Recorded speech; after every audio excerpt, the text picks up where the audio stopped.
So I imagine you're probably going to answer in the same way, but when you first signed with Karate Combat, you stated on your YouTube channel you wanted to have 2 to 3 fights before fighting for the title. Now 2-0, about to fight for what many see as the #1 contender spot. It's safe to say everything went to plan so far. But that brings me to my question. How important would you say it is for a fighter to gain their career trajectory? I mean, to a certain extent, you have to be flexible. If you get too caught up and it has to be exactly this way, it can throw you for a loop. Pretty much like anything, I believe, in the world. If you're like, this is the only path, and then one little roadblock sends you a different way, you can get in your head. So even this fight, it wasn't the exact road I wanted, and I believe Adam mentioned that. It was, I finished the last fight, and I went, okay, I won, but I still have things to learn. Like my opponent was putting his foot against the edge of the pit and kind of getting ready to push off, and I'd never considered that before. So I went, I want one more fight before I fight Screevers or for the belt. And they said they'd get me somebody, but they couldn't find a guy. So then, last minute it was like, oh, we have to fight Screevers.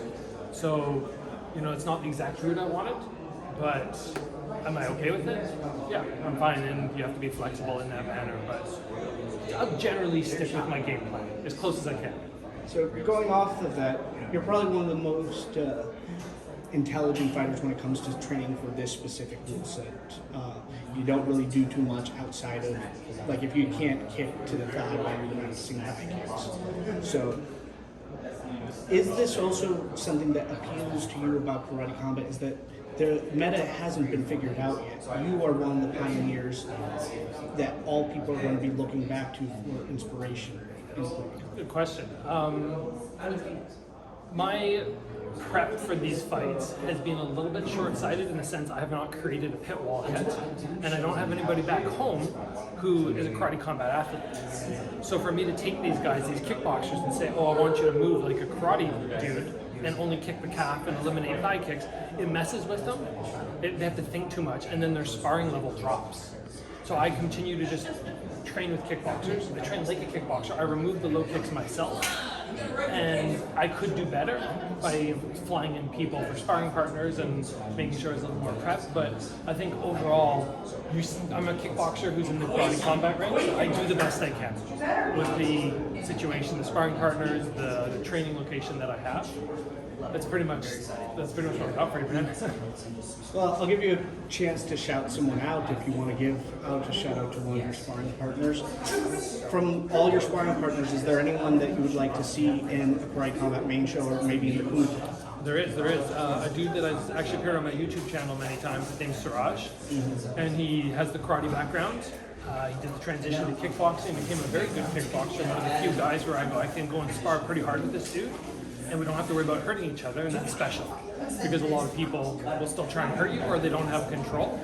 So this guy, I feel like if he gets the opportunity in Karate Combat, and I will speak to everybody here at some point and say like I want this training partner to get an opportunity, I think it'd be really cool, because I've never really got to bring anybody along with me on fights. So it would just be, I do it on my own. So if I could help somebody build their career now, I think it'd be something new and exciting for me. So as my co-host Mal on the Mackinac Karate Hour said, you're a legend of the kickboxing game. But a lot, because of all your accomplishments, 6-time world champion, two-time of that 6-time being glory, and also a Bellator kickboxing champion. A lot of people kind of see you as like the uncrowned king of Karate Combat. Would you say that's a fair assessment? And how do you feel about like people viewing you that way? Like, I mean, it's flattering, and it's very nice of them. I feel like I gotta actually earn it. And that's the important thing for me, right? I can come in and say like, oh, look at guys that have so many belts. So, like one of the things I kept saying when I signed was you have more belts than most of these guys do fights. And I'm like, okay, that's great. But these guys are still people who have been competing probably since they're like 6 years old. They're dangerous people, and I have to respect them. If I kind of come in all high and mighty, then that's all it takes to just lose a fight. Just disregard one person. So give them all lots of respect, earn what I eventually want to have, which is the belts, and I think that's the route that I want to take. James Vick, in one of his post-fight interviews, talked about like people, or because he's a former UFC fighter, former top 10 UFC fighter, people always say, oh, you should definitely dominate this guy because he hasn't had a lot of full contact fights, like as you mentioned. So, but you can't. But he always said that you can't not expect these thousands of point karate matches to not matter in full contact. How do you think that all those thousands of matches and experience that they've had at the highest level affect them with their transition to full contact? I mean, the transition is a hard thing. In general, transitions are very difficult, even for myself. Going from, I can low kick to now I can only calf kick. It messes with you a little bit. So these guys have a decent amount of work ahead of them, as I did when I made the transition from point fighting to kickboxing, that you got to change things up. But yes, you're right, you cannot discount experience, and one of the biggest things to overcome in fight sports is nerves. So if you've done 1,000 tournaments, and then you come in for your first karate combat fight, this is not your first fight. It's your first fight with full contact, or with these rules, but you are very equipped to deal with the nerves, and that's a massive part of everything. I just have a couple more questions before I turn it over to my friend Mal over here. David Giria is currently signed to ONE, but he has expressed interest in fighting in karate combat on Instagram. For those who don't know, David Giria was another champion from the former organization Glory. Now, I know you're focused on this fight, and it's one fight at a time, but if that opportunity ever came, is that a fight that kind of interests you? That would be an interesting fight. I know David very well, not personally, never actually met him, even in all the years of being on the same promotions, but he's a dangerous fighter. He's got cardio for days. His kicks, even his fancy ones, are very, very dangerous. And if the opportunity presents itself, it's something I will definitely be interested in, but lots of stuff to happen. Like you said, he's signed with ONE, So first, what are your thoughts on fans and token holders being able to now influence the KC rule set? Because Karate Combat's very community focused. It always listens to its fans, and now they have a formal way of doing it through the token holders. I think I don't know too much about the whole process, but I think what Karate Combat is doing is trying to change up fight sports and trying to make a stamp in a pretty saturated market already. So anything that you can do to engage the fans more is fantastic. And just being able to go in and make little, I don't know if it's bets or wagers or just be like, this is who I think was going to win and I get points out of it. It's something exciting. So good job by them. And for my final question, I know you lament the loss of K1 Max clinch rules. Is that the direction you would like the token holders to take the Karate Combat match? Yeah, I definitely miss clinching. I like the rule set here, but it's limited in the way like, okay, you can throw somebody, but you can't knee them as you're holding them. Well, you have to let go as you need. Like you can pull the person. But down. then there's not much point in grabbing, right? If you're going to grab somebody, the whole point is to control them and drag them in. And if they ever change up the rules to allow that, I would love it because it's just, I think, such a beautiful part of the fight sports. And the closer it becomes to, I think, sort of that open rule set, I think the better it'll be. Because putting limitations on everything to me just seems a little odd. Like, okay, we can't kick the thigh. Why not? Thigh's right there.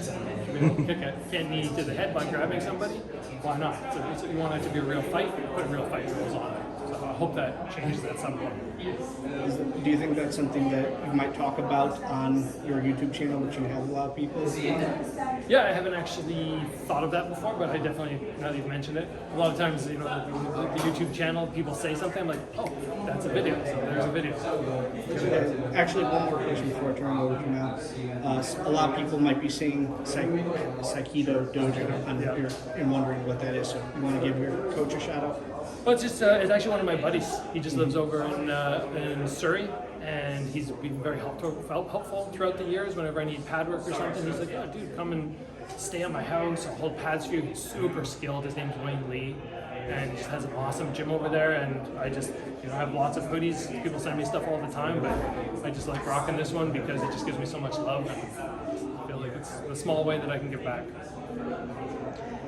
Well, I hope you get credit for that content that you inspired for his YouTube channel. Gabriel, I just got a couple questions. I know that I appreciate the time. It's near the end of the week. Your weight cut. You're preparing yourself mentally.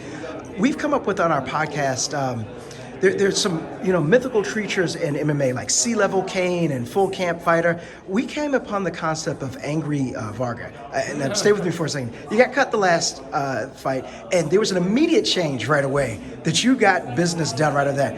Do you think there is another side of your personality that is perhaps not necessarily angry, but maybe all business Varga?